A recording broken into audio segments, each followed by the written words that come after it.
Hey, welcome back to Right, Wrong, or Indifferent. We are going to be talking about tribalism versus community today, and what that is, what it looks like, all those fun things, but kind of like what it means and kind of what it boils down to a little bit. So, researching this was a kind of a strange thing, because I have to remember that I come from the perspective of an introvert.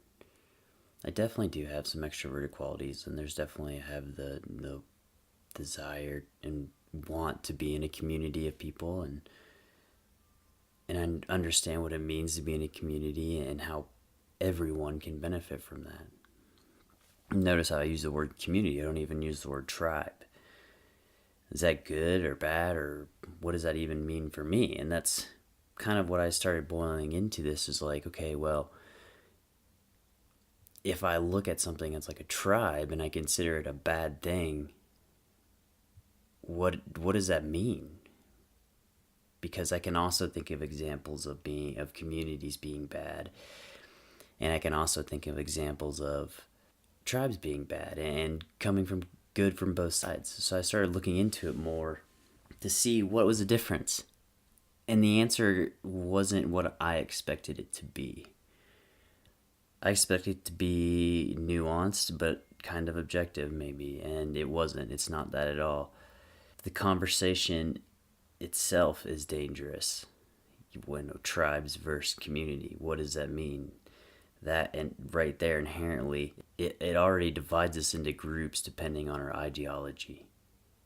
So when I think of a tribe, and just define it. So a tribe basically is, tribalism is a state or fact of being organized in a tribe or tribes, or the behavior and attitudes that stem from strong loyalty to one's own tribe or social group.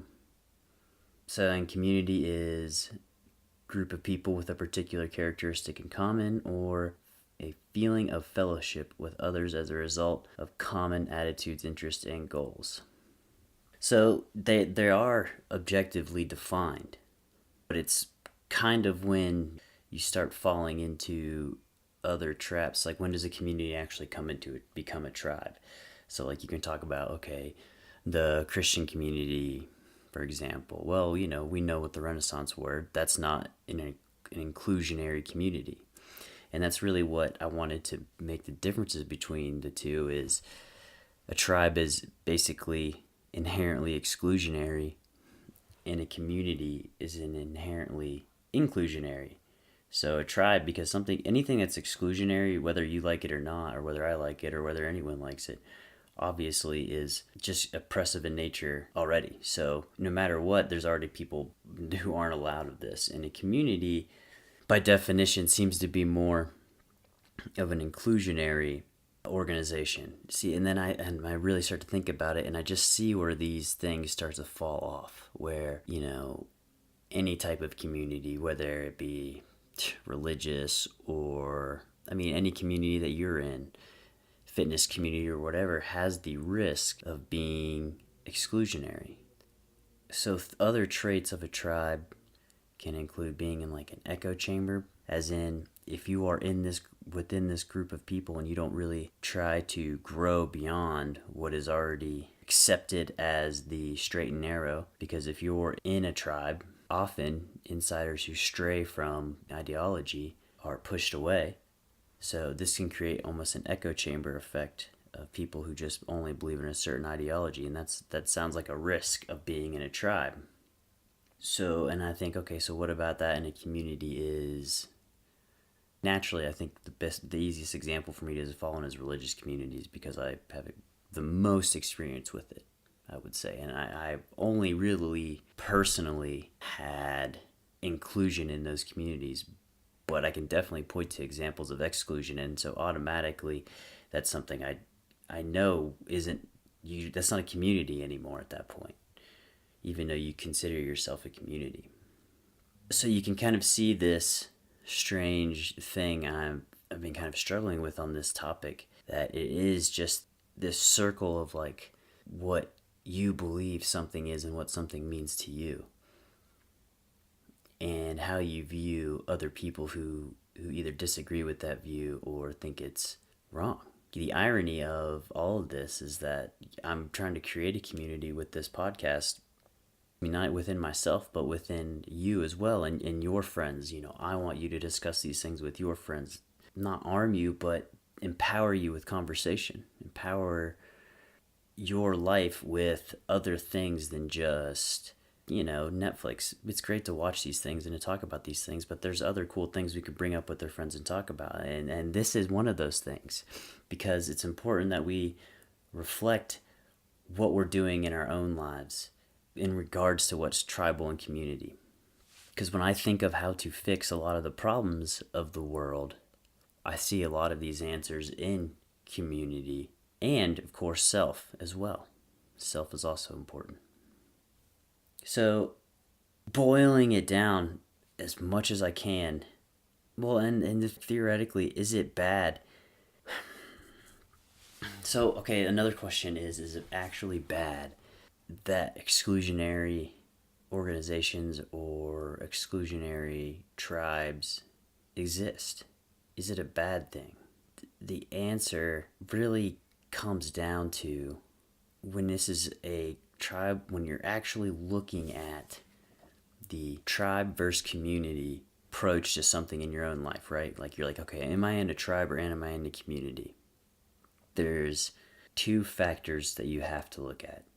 And this is what it truly boils down to. Okay? Because this is such a dangerous conversation. When you start looking at different examples of which one's bad or good, you can use the words generally, of course, you can use the words very interchangeably. First off, look at who is influencing your ideas specifically, and not necessarily is the community or tribe influence your ideas. Very much who is influencing your thought, your behavior, who is influencing the way you think. Regardless or not, if you disagree or agree with me, simply by listening to this podcast, I am influencing the way you think.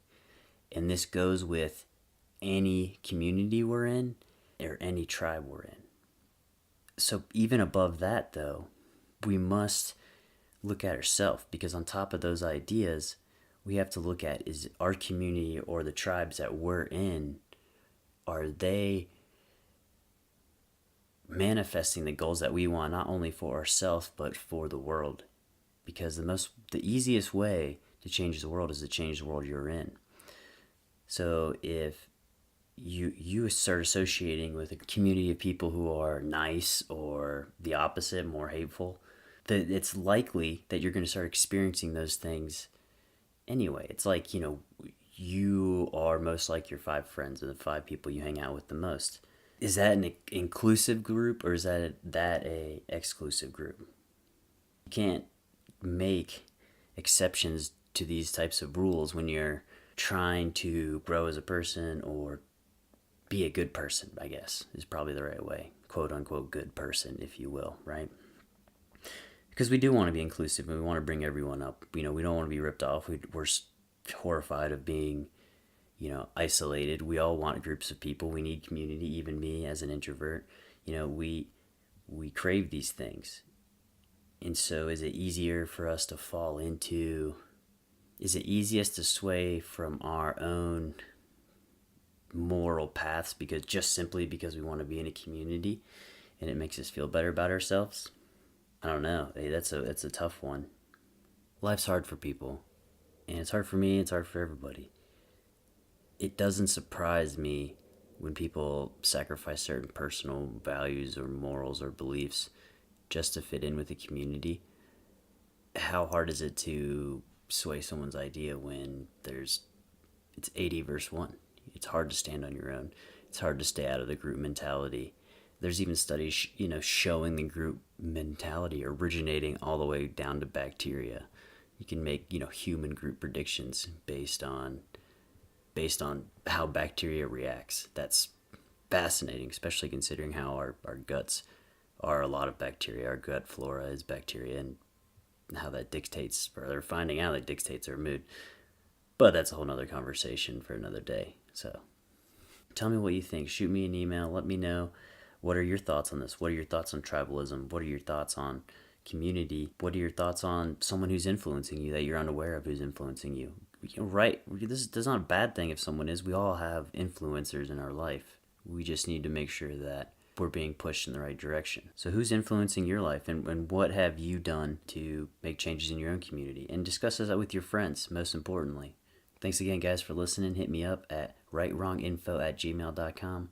Rightwronginfo@gmail.com. Have a good one.